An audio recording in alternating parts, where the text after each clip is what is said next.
अगस्त 2023। दोस्तों, इस बात को और इस दिन को अपने जहन में बिठा लीजिए, क्योंकि ये वो तारीख है जो हर हिंदुस्तानी के मन में अपने भारत के लिए एक गौरव का प्रतीक बन गई है।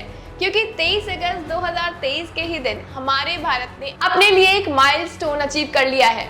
अब शायद ही कोई होगा कि जो ये बात ना जानता हो कि रशिया, अमेरिका और चाइना के बाद अब हमारे इंडिया ने भी चांद की ऊंचाइयों को छू लिया है। नहीं, ये कोई कहावत नहीं है, बल्कि यही हकीकत है। इंडिया ने मून मिशन में कामयाबी हासिल कर ली है। चंद्रयान 3 ने सॉफ्ट लैंडिंग कर ली है। लेकिन क्या आप ये जानते हैं कि भले ही चांद पर पहुंचने वालों में से हमारे भारत का नंबर 4 है, लेकिन चांद के साउथ पोल पर सबसे पहले पहुंचने वाला देश हमारा भारत है। लेकिन साउथ पोल पर पहुंचना एक अचीवमेंट क्यों है? आइए इसके बारे में आज बात करते हैं। मैं हूं कनिष्का और आप देख रहे हैं AGSKI 360।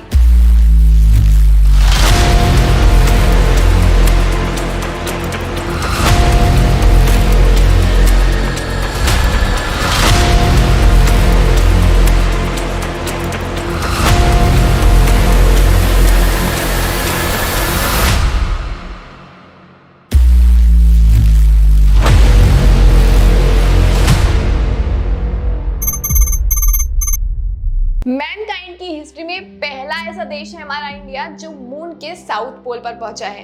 रशिया, अमेरिका और चाइना ने ना जाने कितने अटेम्प्ट्स किए थे यहाँ पर जाने के। अभी रिसेंटली रशिया ने भी अपना रशियन स्पेसक्राफ्ट लूना 25 यहाँ पर भेजा, लेकिन unfortunately it has met with failure. मगर ये जो मैं मून के साउथ पोल पर जाने और पहुंचने की बातें मैं आपको बता रही हूँ, क्या आपको लगता है कि ये इतना ज्यादा डिफिकल्ट है? So here the question arise, Why it's difficult to land on Moon South Pole? Moon के साउथ पोल पर जाना डिफिकल्ट इसलिए है क्योंकि यहाँ पर सबसे ज्यादा गड्ढे होते हैं, इसकी सतह बहुत ज्यादा सख्त होती है, तो यहाँ पर लैंडिंग करने में काफी ज्यादा प्रॉब्लम्स होती हैं, डिफिकल्टीज होती हैं। इसलिए यहाँ पर कोई भी लैंडर और रोवर्स ज्यादातर लैंड नहीं करते, क्योंकि इससे उनके क्रैश और टूट जाने का डर होता है। दूसरा रीजन ये है कि यहाँ की सतह जो होती है वो क्रेटर्स और डीप ट्रेंचेस से भरी होती है, इसलिए यहाँ पर नेविगेशंस करने में काफी डिफिकल्टीज होती हैं और प्रॉपर नेविगेशंस ना होने के कारण संपर्क टूट जाता है। ऐसे में सॉफ्ट लैंडिंग करने में काफी ज्यादा चैलेंजिंग हो जाता है।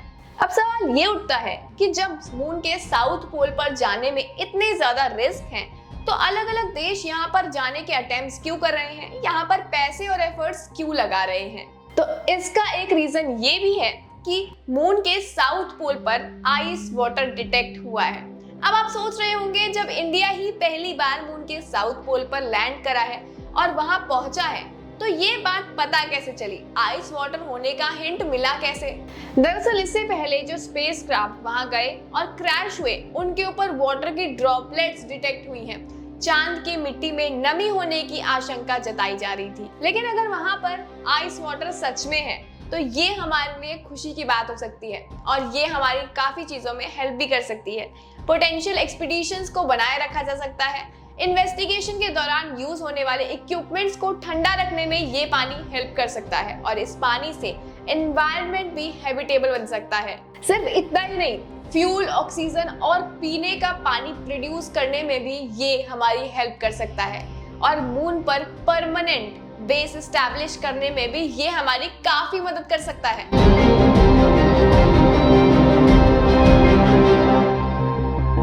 14 दिन। चंद्रयान 3 के पास अपनी इन्वेस्टिगेशन करने के लिए सिर्फ 14 दिन का समय है, क्योंकि इसके बाद लूनर नाइट स्टार्ट हो जाएगी। यानी कि 1 lunar day is equal to 14 days. और इन 14 दिन के बाद आती है लूनर नाइट, जब टेम्परेचर -130 डिग्रीज पहुंच जाता है और वहां की हर चीज जम जाती है।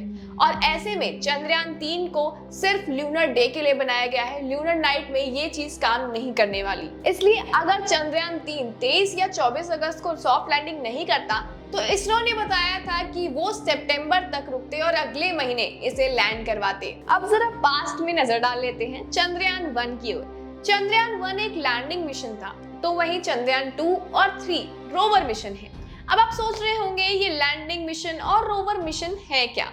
दरअसल लैंडिंग मिशन उसे कहते हैं जिसमें सिर्फ मून पर लैंड किया जाता है और ये इतना भारी होता है कि यहाँ पर ये मूव नहीं कर पाता, और जो लैंड होता है उसे हम लैंडर कहते हैं। तो वही दूसरी ओर रोवर मिशन में होता क्या है? रोवर मिशन में होता है कि जो लैंडर है वो लैंड करता है और सॉफ्ट लैंडिंग करता है, उसके अंदर से रोवर बाहर आता है और वो पूरे चांद पर घूमकर इसरो को वहां की पिक्चर्स भेजता है। आप सभी को ये जानकर हैरानी होगी कि चंद्रयान 2 जिसे हम एक फेलियर बताते हैं, वो सक्सेस तो नहीं हुआ, लेकिन वो फेलियर नहीं था। उसका ऑर्बिटर आज भी मून के अराउंड घूम रहा है और चंद्रयान 3 के लिए उसी ऑर्बिटर को कनेक्ट किया गया है। चंद्रयान 2 को जिसको सॉफ्ट लैंडिंग करनी थी उसने क्रैश लैंडिंग कर दी और इसकी वजह सॉफ्टवेयर ग्लिच बताई गई थी।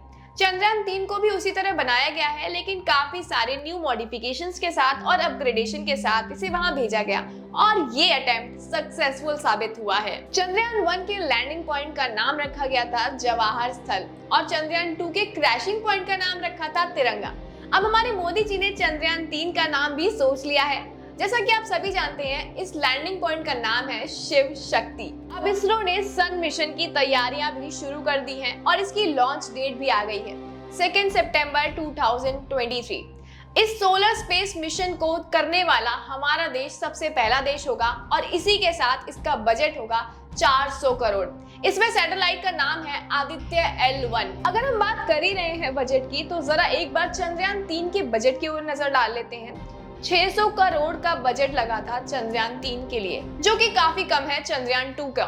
चंद्रयान 2 का बजट था 978 करोड़ और वहीं चंद्रयान 1 के लिए 380 करोड़ का बजट यूज किया गया था। लेकिन हम इतने पैसे इन्वेस्ट क्यों कर रहे हैं? यहाँ पर इन्वेस्टमेंट क्यों हो रही है? ये जानने के लिए बने रहे AGSKI 360 के साथ और मुझे कमेंट सेक्शन में अपने व्यूज बताएं और कोई भी इंटरेस्टिंग टॉपिक्स जिस पे आप वीडियो एक्सपेक्ट कर रहे हैं वो बताएं। और वीडियो पसंद आई तो जल्दी से वीडियो को लाइक करें, शेयर करें और हमारे चैनल AGSKI 360 को सब्सक्राइब करना ना भूलें।